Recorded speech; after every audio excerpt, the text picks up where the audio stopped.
Okay. When you're ready. Ready? Ready? Okay. Clap. You can do the clap. Or you do the mics. Oh, yeah, true. That's true. 3, 2, 1. Scotch o'clock. Scotch Club. Friday. Friday. And we're going to enjoy a new Scotch, Frank. It is. I got this from the Gangini's? wonderful Ed at Gangini's Gangini's, yep. in West Perth, who have supplied. Well, but he's one of the most knowledgeable Scotchmen I know. Oh, it's amazing to go down there. And he sends me emails now because he's understood my profile, I suppose, Yeah, of what I like and your don't palate. like. Yeah. And so, yeah, exactly, the palate. So he emailed me the other day and said, I remember you told me that when you came back from Scotland, you bought Kubokken, which is this. Yep. I remember that. This one here. Yep. He said, and I've got some Kubokken coming in, so I'm keeping one aside for you. So Okay. I'll let you know when it's here. And that's all the email was for. And it's like, awesome. You know, that's just a great service. Yep. You know, it's great to go to Dan Murphy's and all this stuff and maybe save 10%. Yeah. But I go in there and get just the perfect array of Well, you'll see. different But you choices. go in there and you spend half an hour, you have a chat, Yeah. you have a taste Yeah. of something they've got new. And obviously, it's a business Oh. expense. You know, it's all for Scotch o'clock. Absolutely. It's all deductible, Frank. It's an off-air conversation. Staff amenities, Frank. Client gifts, staff amenities. Absolutely. Yeah. All right, So- but he's suggested this one today now, and he told me the story, and I'm not gonna And I've never quote him seen. correctly, but I've never seen. This is why I left it like this for everybody, because I've never seen a corked No. whiskey. A lot of them have caps, Yeah, cork yeah, caps, yeah, but yeah. not a proper cork. Cork, yeah. And it makes sense because the story that Ed told me this morning was that the guys that make this, so it's called, and I'm going to get this spelt wrong because it's a French name, but it's Michel Couvert, okay, or something along on those lines. Now, he's a winemaking family from Bordeaux in France Yep. that fell in love with whiskey. So what Right. they did was they would buy from Scotland the clear whiskey Yep. before it had been put in barrels yep, and yep. everything, and bring it over to Bordeaux, Yep. right, and then do their thing with it. And age it in their barrels. Yeah, and so they would bring in some sherry casks, and Yep. they would do some all different things, Yep. and they did it in their own style. Okay. And it is, because I got a little sample at the shop this morning, absolutely beautiful. Okay. So, and even Ed said this is quality stuff. It's 10 years old. Is it better than that Firkin one he gave us recently? That was They're lovely different, too. different flavors. Different. Yeah. Different flavors, and I'm really interested to hear what you're saying. I'm going to get wax all over the floor here. There's apologies. there's so many legs with whiskey. I mean, we all like wine, but there's so many different flavours in whiskey, much more than there is in wine. It's kind of interesting. Sorry, cleaners. Yep. So that's what we pay him for, But- Frank. Yeah, well, I'm not even going to let you smell it. I want you to try it because it is just next level. Fairly clear, isn't it? So, Well, it's 10 years, so it's 10 not years. been in the barrel that long, yep. but for whiskey standards anyway. Ooh. What can I smell in that? It's almost lemony sort of thing. Nice lemony bit. You know, Get a what I lot of nuts. mean? Yeah. A lot of. But wait till you. It all changes. It's one of the most complex because the three, the nose Yeah. and the palate and the finish Yeah. are all different. Yeah.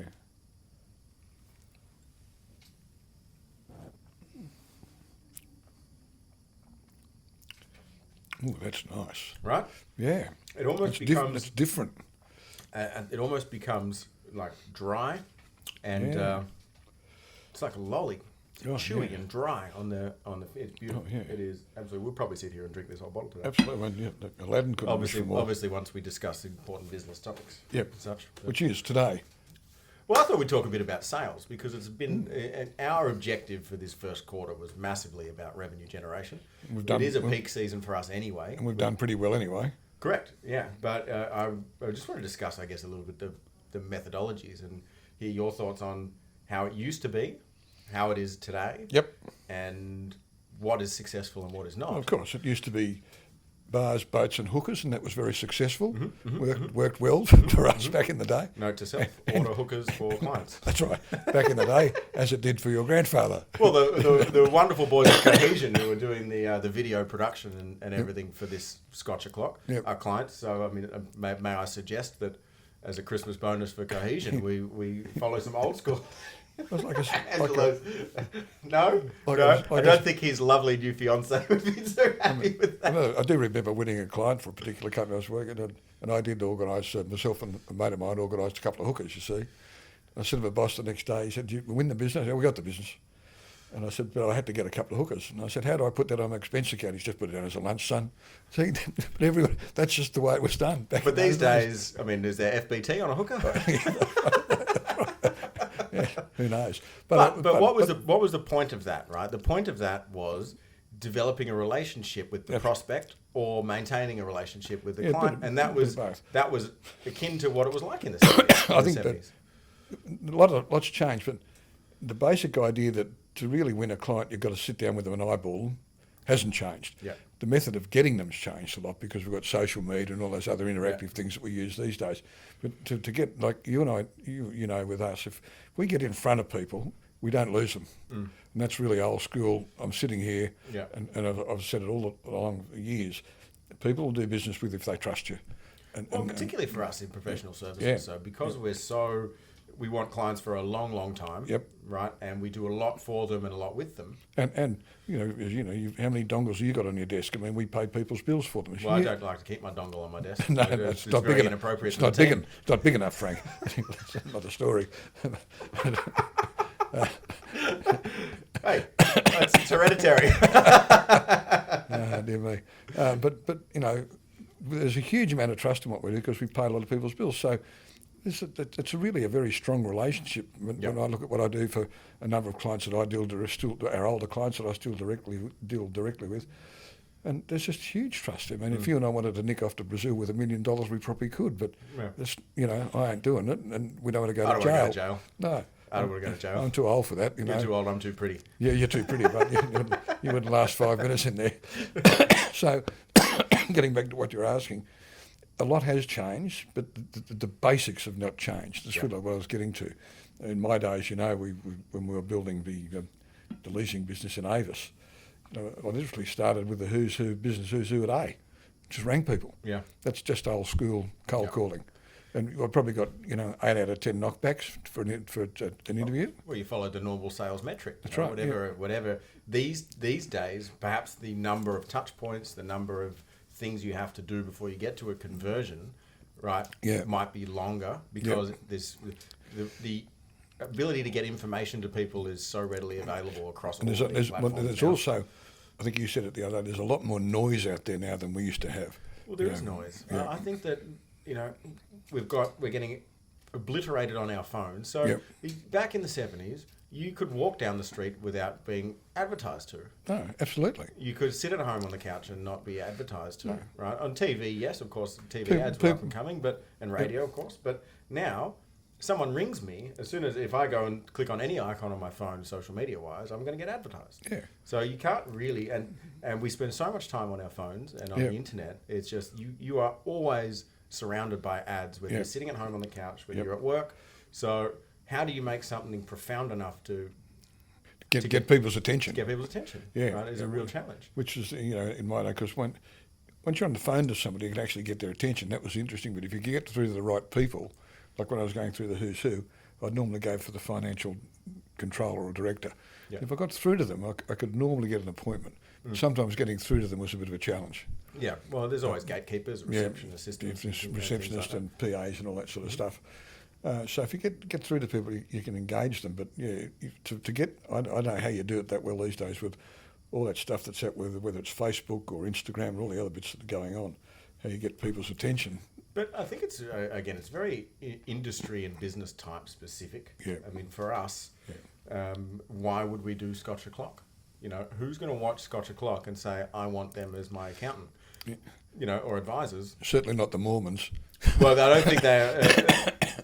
There is a significant lack of political correctness in our institution, which is great, I think, because I don't really sort of believe in it too much to a certain extent. They're teetotalers, so watching Scotch O'Clock would be an anathema to them. Yeah.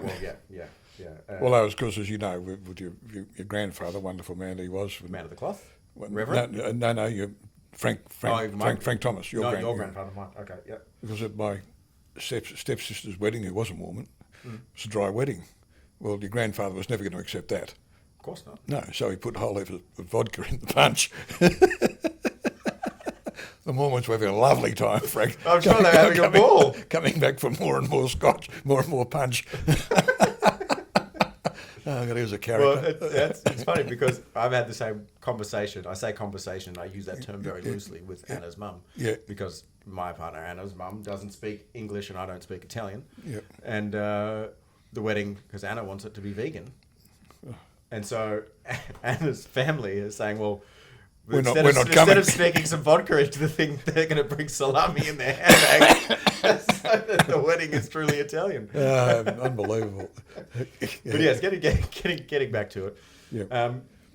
But that old school ringing, the who's who, and Yeah. following up, I think still applies. We did it recently. I took Manny out, Yeah. and we went and spent a month, Knocked or a on day doors. a week, or 2 days a week every month for 4 or 5 weeks as a trial, and we brought in a bunch of business because people were surprised. Because people seem to lack the confidence to want to just go and talk to people these days. Because they think, well, I can do an email marketing campaign and I don't have to worry about an immediate response. So I don't have to see the look on someone's face when I try to sell them something. This is my interpretation of it anyway. Well, I don't have to speak to anyone. I don't have to speak to anyone. I can do it. I could do even doing a video, right? Someone would rather do a video and be as confident as all get out in front of the camera, right? But when the person's in front of them, they're a different person.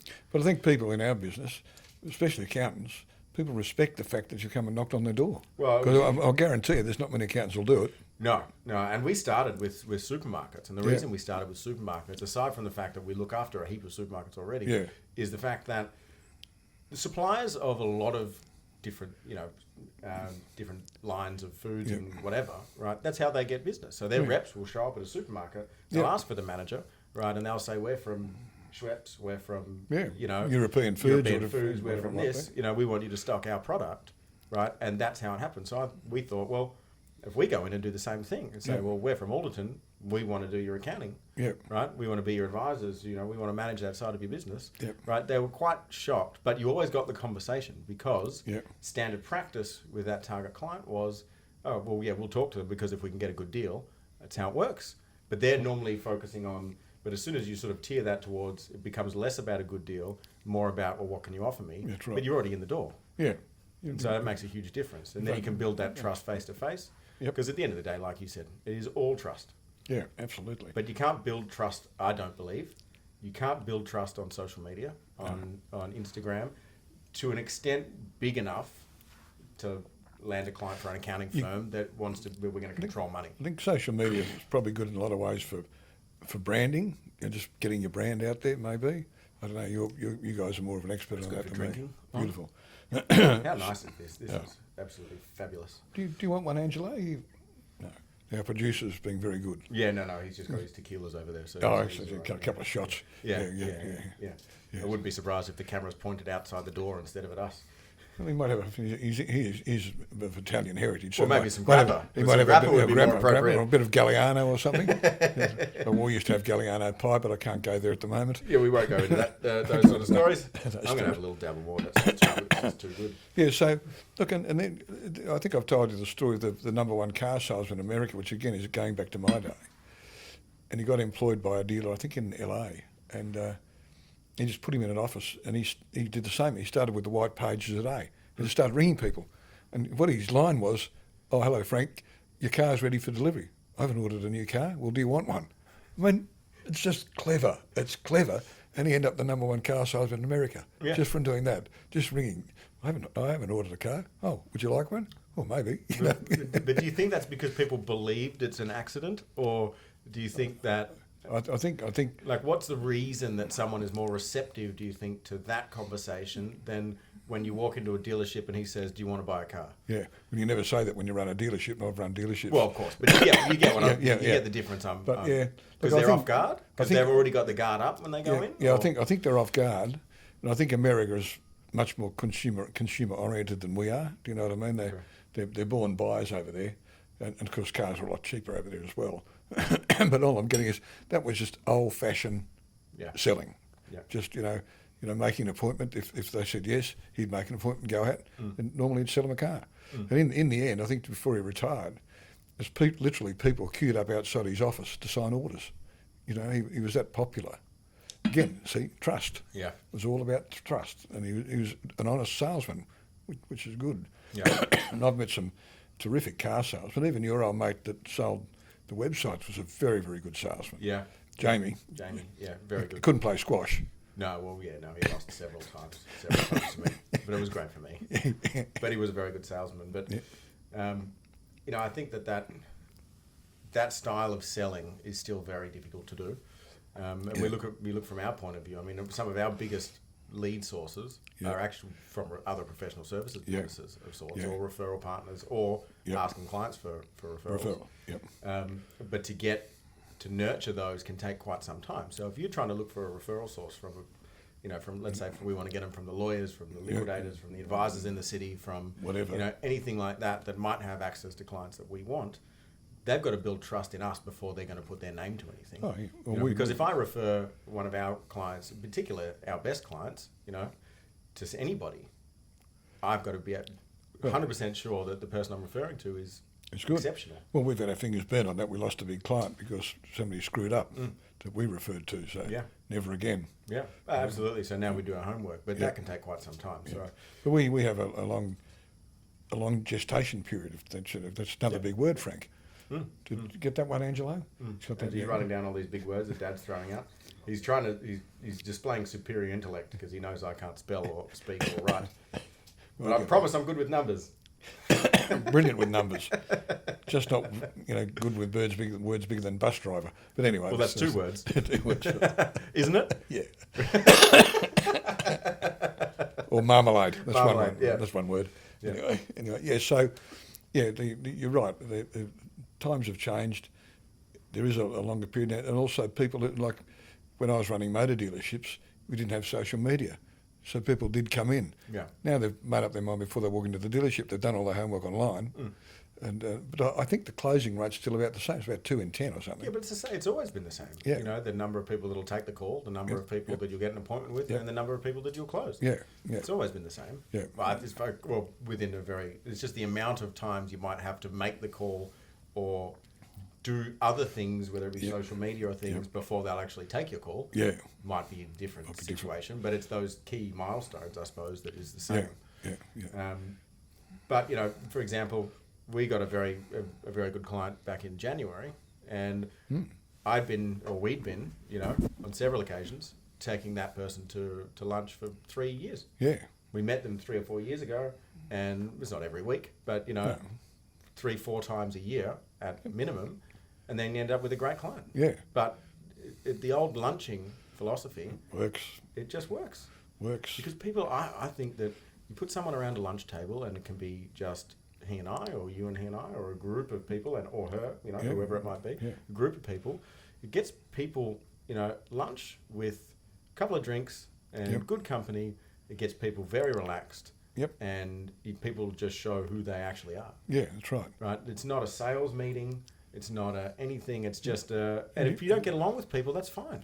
But you're also getting them out of their environment. I find if you're going often to see people in their environment, it's not always a good thing. It's better off to get them out. Yeah. If you can. You might have an initial appointment there, but when you want to close a deal, get them away from where they are. Yeah. It's a much better way to go, for sure. Yeah, that's right. And but what about all the other stuff these days, sales? What about TV? What about radio? What about, what I like in sort of backtracking a little bit towards what we were doing with walking into supermarkets and cold calling as such by knocking on doors, is it's a surprise factor that is unexpected. I think being unexpected in the way that you are trying to get somebody's attention is a good way to get in. You can find a way to do something that is not the norm, right? Which for us is cold calling, but cold calling is not. It is the norm for some other stuff, so you might want to try something completely different. Yeah, well, look, radio's a great medium, but you've got to be there all the time. You people who are successful on radio, if you listen to radio, motor dealerships do it all the time because it's mind presence, top of mind stuff. You just but I got don't to be think there that all many the time. people listen to the radio in the younger generations. I think the millennials certainly don't. No, well, I don't listen to it at all unless my phone's out of battery because the car plays what I want from my phone. Yeah, that's right. Angelo, do you listen to the radio? No, Spotify. Spotify. So same thing. Now, Spotify does have ads if you don't pay for it. Yeah. Okay. But the mainstream commercial radio, I think, is just less and less. Yeah.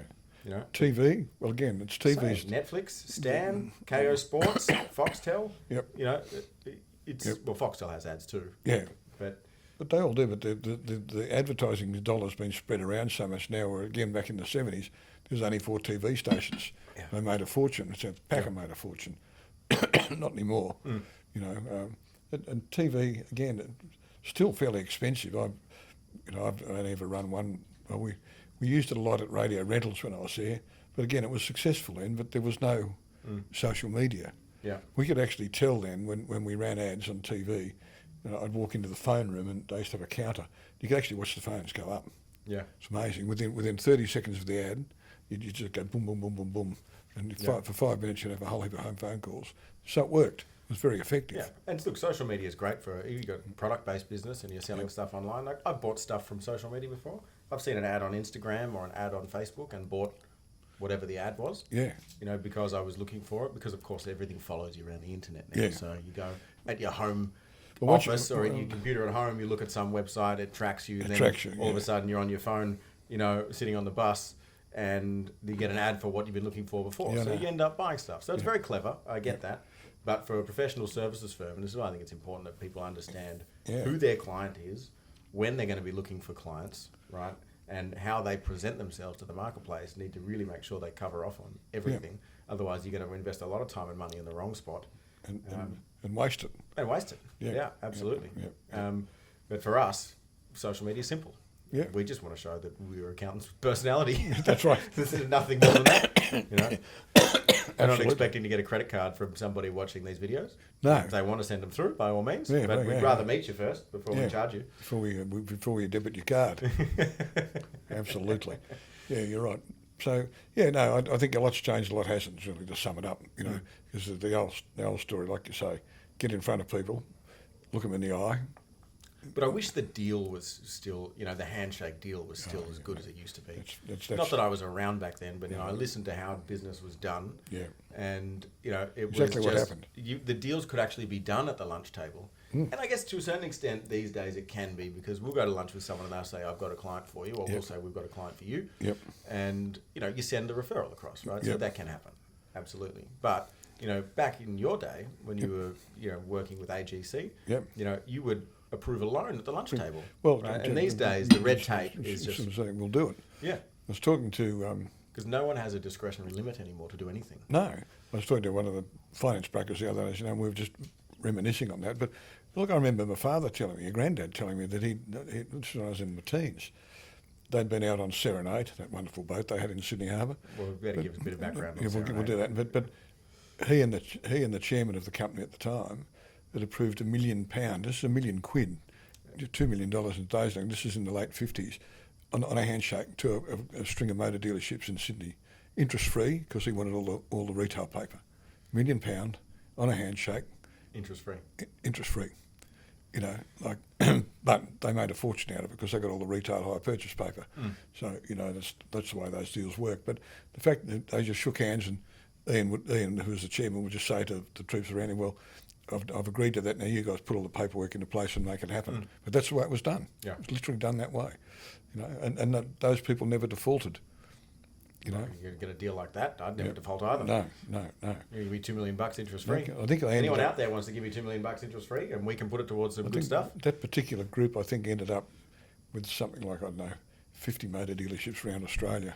They were quite large in their But you day. do your homework too. You know, it's not someone that you don't know. You know who you're doing the deal with. It's not. You know, a lack of. It's not negligence or a lack of knowing Yeah. who you're dealing with or their Yeah. capabilities as a business owner or Yeah. whatever. It's just the actual administration and people just being true to their word. Yeah. that Yep. Everyone's worried about now because everyone thinks everyone's going to rip everybody off. Well, I think also, like you were saying, when in my day, you know, we could approve a loan locally.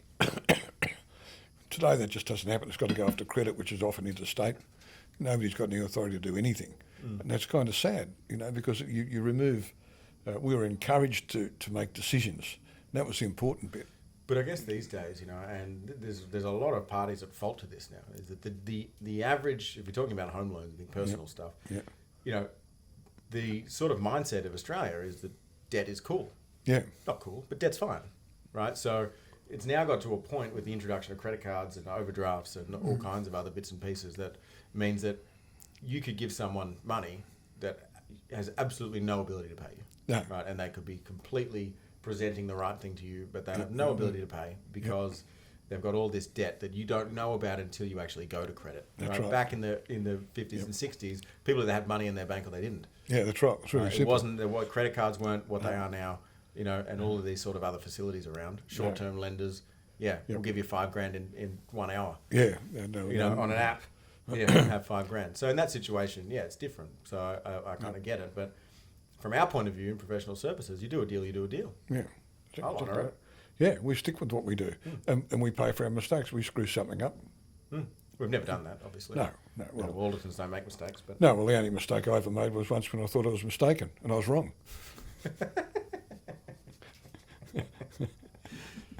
Oh, dear me. magnificent. Well, fantastic whiskey. Beautiful. That really is lovely. So, summary of that chat is just go nuts on doing old school sales tactics, building trust. Yeah. I think trust. I guess trust is a big thing now, and I say in every business, irrespective of being professional services or product based or whatever, because a lot of product based businesses are buying cheap stuff out of international providers that are faulty and not working that well. So you still got to have an element of trust before you buy because of the noise. But also in that trust area, when you meet somebody, you normally know really quickly whether you want to do business with them or not. Yeah, and it's personal. You make up your mind awful quick. You think, I mean, he's cool, or he's a sleazebag, I'm going to deal with him. The dodgy brothers or whatever it might be.